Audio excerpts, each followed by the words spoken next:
नमस्कार साथियों, मैं विकेश कुमार आप सभी को स्ट्राइट साइंस क्लास में तहे दिल से स्वागत करता हूं। आज हम देखने वाले हैं कक्षा 10 का हिस्ट्री चैप्टर नंबर 6 शहरीकरण और शहरी जीवन। ये हमारा पार्ट 2 वीडियो होगा। अगर आप पार्ट 1 नहीं देखे तो जाकर देख सकते हैं। तो आज का टॉपिक है दुनिया में पहली भूमिगत रेल का उद्घाटन। तो दुनिया में पहली भूमिगत रेल का उद्घाटन जो है 10 जनवरी 1853 को हुआ। 1863 को हुआ 10 जनवरी 1863 को हुआ। और किसके बीच हुआ दोस्तों? तो पैडिगल से करिंगटन के बीच हुआ। किसके बीच? पैडिगल से क्या था? ये जो रेलवे लाइन थी ये पैडिगल से करिंगटन के बीच था। और ये भाई साहब इलाका कहाँ का है? लंदन का। कहाँ जी? लंदन का। तो आपने देखा कि दुनिया में पहली भूमिगत रेल का उद्घाटन जो है कब होता है? 10 जनवरी 1863 को होती है। कहाँ से? पैडिगल और भाई साहब करिंगटन के बीच स्थित होता है। ये रेलवे लाइन कहाँ स्थित होती है? तो पैडिगल और कैरिंगटन के बीच में स्थित होती है। ये कहां पड़ता है इलाका? लंदन का। फिर इस पहले दिन में यात्रियों की संख्या कितनी थी? 10,000। कितना था दोस्तों? पहले दिन रेलवे लाइन में मतलब जब यात्रा लोग किए दोस्तों कितने किए? तो 10,000 किए। कितने? 10,000। और 1880 के दशक तक भूमिगत रेलवे लाइन का जो है विस्तार हो गया। और भूमिगत रेलवे लाइन के विस्तार के लिए क्या किए गए? मतलब अनेकों घर जो है ढहाए गए, अनेकों घर गिराए गए गरीबों के। फिर आपके मतलब पेड़ को कटाई किया गया। ठीक है, अनेकों प्रकार मतलब जितने पेड़ उड़ थे सारे कटाई उटाई किए गए, चट्टान उटान तोड़े ओड़े गए। फिर आपका सालाना जो है आज आपका इसका विस्तार हुआ था। सालाना 4 करोड़ लोग जो है यात्रा करते हैं। 1800 के बाद आपका है क्या कि लोग सालाना कितने लोग यात्रा करते? 4 करोड़ लोग यात्रा करते हैं। फिर चार्ल्स डिकेन ने लिखा कि 1848 में कि भूमिगत रेल के कारण मकान भी गिराए गए। क्या गिराए गए? मकान भी गिराए गए। लंदन में क्या गया? मकान को भी गिराया गया। और वो मकान गरीबों का था। किसका था दोस्तों? गरीबों का था। हर कोई जुल्म जो है गरीबों को ही करता है। इसके अलावा गोल्डन ग्रिस स्टेशन के लिए जो कि लंदन में था, गोल्डन ग्रिस स्टेशन के लिए एक विज्ञापन निकाला गया, प्रचार किया गया भाई साहब। कब? 1900 के आसपास। कब? 1900 के आसपास। और लोगों को वहां से जो जहां वहां लोग बसे थे, गोल्डन ग्रिस स्टेशन बनाने इलाका जो पड़ता था तो वहां बहुत गरीब लोग बसे थे। उनको क्या किया गया कि उप शहरी इलाकों में बसने के लिए प्रेरित किया। मतलब शहर से बोला गया कि आप दूसरे इलाकों में जाकर बस। विज्ञापन के जरिए उन्हें प्रेरित किया गया। और ये जो आपका गोल्डन ग्रिस जो स्टेशन था ये क्या था? अंडरग्राउंड था। क्या दोस्तों? अंडरग्राउंड था। तो आपने क्या देखा कि दुनिया में पहली भूमिगत रेल का उद्घाटन जो है 10 जनवरी 1853 को हुआ। यह रेलवे लाइन जो है पैडिगल और करिंगटन के बीच स्थित है जो कि लंदन में पड़ता है। पहले दिन में यात्रियों की संख्या 10,000 थी और 1880 तक भूमिगत रेल का विस्तार हो गया और सालाना 4 करोड़ लोग यात्रा करते थे। चार्ल्स डिकेन ने लिखा कि भूमिगत रेल के कारण मकान भी गिराए गए और मकान गिराने के अलावा इसके कई मतलब पेड़ पौधे भी काटे गए। और ये इन्होंने चार्ल्स डिकेन ने बात कर दी 1848 में। इतना आप स्क्रीनशॉट लीजिए दोस्तों। सामाजिक बदलाव और शहरी जीवन। तो हुआ क्या दोस्तों कि मतलब समाज में लोग क्या हुआ कि मतलब आपके गांव से क्या हुआ शहर की तरफ पलायन करने लगे। कहाँ पलायन करने लगे? तो रोजगार के लिए क्या है?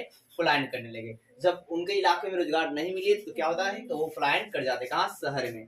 जैसे कि आप बिहार से बहुत सारे मजदूर क्या पलायन करके कोई दिल्ली जाता है, कोई बम्बई जाता है, कोई लखनऊ जाता है। अब उसमें हम एक पॉइंट जानेंगे दोस्तों, घेटो का अर्थ क्या होता है। ये प्रश्न कई बार पूछे गए बिहार बोर्ड एग्जाम में कि यूरोपीय इतिहास में घेटो का क्या मतलब है। तो याद देखिए दोस्तों, यह शब्द जो है यूरोपीय शहर में यहूदियों की बस्ती के लिए किया गया। यह शब्द जो है यूरोपीय शहरों में किसके लिए किया गया? यहूदियों की बस्ती के लिए किया गया। अब ये यहूदियों की बस्ती क्या थी भाई साहब? जिसमें विशेष जाति के धर्म के लोग रहते थे। इसलिए क्या थे? विशेष जाति और धर्म क्या लोग रहते थे। यानी कि आप बोल सकते हैं कि आप यहूदिया जो मतलब यहूदी की जो बस्ती है, इस बस्ती में क्या होगा कि अनेकों प्रकार के जाति और धर्म के जो है लोग जो है रहते हैं और ये बहुत सघन आबादी वाला होता है। तो यूरोपीय इतिहास में आपका है घेटो का मतलब क्या होता है? तो यह शब्द यूरोपीय शहरों में यहूदियों की बस्ती के लिए किया गया और जिसमें विशेष जाति और धर्म के लोग रहते हैं। आपको याद हो चुका होगा कि ये जो आपका शब्द जो है यूरोपीय शहरों में यहूदियों की बस्ती के लिए प्रयोग किया गया और इसमें विशेष जाति और धर्म के लोग जो है रहते हैं। और है क्या? व्यक्तिवाद। तो व्यक्तिवाद क्या होता है? वह सिद्धांत जिसमें समुदाय का नहीं बल्कि व्यक्ति की स्वतंत्रता और अधिकार को स्वीकार किया जाता है। मतलब वह सिद्धांत जिसमें किया गया कि समुदाय का नहीं बल्कि एक पर्सनल व्यक्ति का स्वतंत्रता और उसके अधिकार को स्वीकार किया जाता है तो उसे व्यक्तिवाद कहते हैं। तो उसे क्या कहते हैं, व्यक्तिवाद कहते हैं। मतलब जैसे कि मान लीजिए आपका महिला और पुरुष दोनों का क्या है, समानता का अधिकार है। क्या है, समानता क्या है, अधिकार है। और फिर उसे स्वतंत्रता भी है कि जो चाहे वो कर सकती है। तो महिलाओं ने भी क्या किया कि इसमें आप अपने अति के लिए, रोजगार के लिए उन्होंने भी रोजगार किया गया। सेकेंड वर्ल्ड वॉर के बाद महिलाएं ने भी क्या किया, आपका शहरों में जाने लगे और उन्होंने भी कंपनी में भी काम करना चालू कर दिया। तो व्यक्तिवाद में आपने क्या समझा कि वह सिद्धांत जिसमें समुदाय का नहीं, मतलब पूरे ग्रुप का नहीं, बल्कि एक पर्सनल व्यक्ति का क्या होता है, स्वतंत्रता और उसके अधिकार को स्वीकार किया जाता है, तो उसे व्यक्तिवाद कहा जाता है। हर एक व्यक्ति को क्या है, स्वतंत्रता का और उसके अधिकार, स्वतंत्रता का और समानता क्या है, अधिकार है। उसको जो चाहे वो, मतलब इच्छा अनुसार आपको पॉजिटिव काम जो है कर सकता है। हम देखना दोस्तों लेजर फेयर के बारे में। तो इसका संबंध जो है आर्थिक से, आर्थिक मतलब इनकम से। अब इनकम वाली बात क्या है, तो इसमें क्या है दोस्तों, सरकार जो हस्तक्षेप नहीं करती है।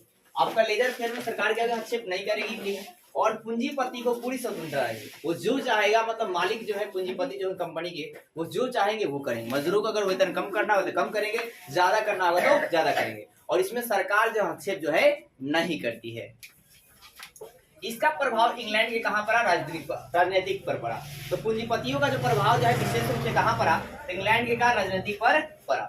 अब है मध्यम वर्ग किसे कहते हैं दोस्तों, तो नए शिक्षित वर्ग को मध्यम वर्ग कहा गया। नए शिक्षित वर्ग को क्या कहा गया, मध्यम वर्ग कहा गया। मध्यम वर्ग नहीं, मिडिल क्लास दोस्तों, यानी कि पूंजीपतियों से कम पैसे वाले और श्रमिक से ज्यादा पैसे वाले लोगों को मध्यम वर्ग कहा जाता है। और मध्यम वर्ग में कौन कौन आते हैं, जैसे डॉक्टर हो गया, एडवोकेट हो जाएंगे, वकील हो, इंजीनियर हो जाते हैं, ये सारे किसमें आते हैं, तो मध्यम वर्ग में आपके आते हैं। फिर श्रमिक वर्ग की बात करें तो गरीब मजदूर को क्या कहता है, गरीब मजदूर जो होते हैं उन्हें श्रमिक वर्ग के अंतर्गत रखा जाता है। और ये दोस्तों क्या होता है, जैसे भूमिहीन कृषक होते हैं, फिर जो लेबर होते हैं, ये सब क्या है, श्रमिक वर्ग के अंतर्गत आते हैं।